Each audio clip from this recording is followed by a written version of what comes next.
What's my when they go low, I go lower moment? It happened with my cousin Brandon. Growing up, we were basically brothers, but Brandon treated everything like a competition. If I bought something, he bought a better version. If I succeeded at something, he had to one-up me somehow. I didn't realize how much resentment he actually had until my engagement party. My fiancée Ava and I rented this rooftop downtown, invited family and friends, made this whole perfect night out of it.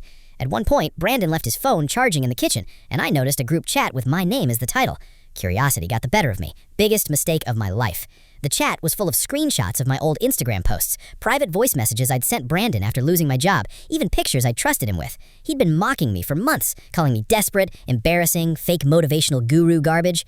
But the part that really destroyed me? Ava was in the chat too, laughing right along with them. Honestly, I felt sick, but instead of blowing up right there, I acted normal and started planning. Brandon had this fake entrepreneur persona online, rented cars, fake CEO grind set posts, acting like he was building some revolutionary startup app. In reality, he barely understood his own business. So 2 weeks later, I told him I could connect him with serious tech investors through an old work contact. Brandon lost his mind with excitement, bought a new suit, rehearsed fake business speeches, even posted cryptic Instagram stories about major opportunities.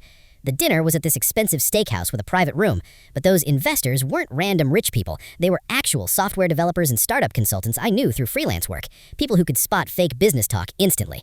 At first, Brandon tried bluffing through it with buzzwords like market disruption and scaling globally. Then, one consultant asked him a basic question about how the app handled user security. Brandon froze. Another asked who built the back-end infrastructure. Sweat started pouring down his face. Ava's smile completely disappeared beside him. Then, one developer finally said, "Wait, you don't actually know how your own app works?"